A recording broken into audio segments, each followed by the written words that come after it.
Hi. Icon India ద్వారా పరీక్షలకు సన్నద్ధమయ్యే మీకందరికీ నా శుభాకాంక్షలు. నేను వేమూరి సత్యవతి, తెలుగు పంతులమ్మని. మీ సిలబస్లో ఉన్నటువంటి రామాయణం దీని మీద మాట్లాడటానికి సన్నద్ధమవుతున్నాను.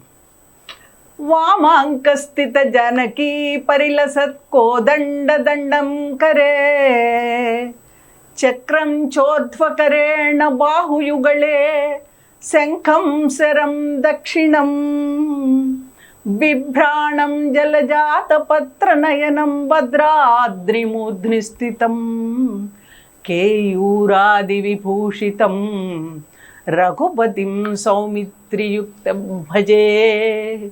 ఆదిశంకరాచార్యులు మన భద్రాద్రి శ్రీరామమూర్తులను చూచి పలికిన శ్లోకం అన్నమాట అది.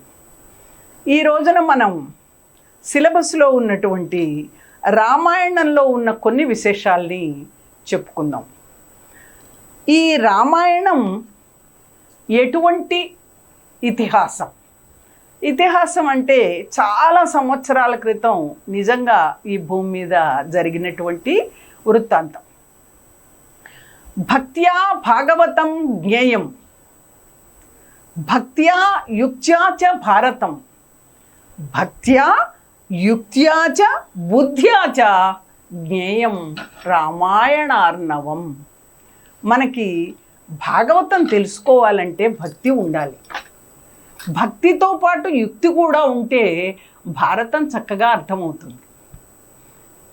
భక్తి యుక్తిలతో పాటు చక్కటి బుద్ధిశక్తి కూడా ఉంటేనే రామాయణంలో ఉన్న విశేషాలన్నిటినీ మనం పట్టుకోగలుగుతామని ఈ మాటకి అర్థం అన్నమాట.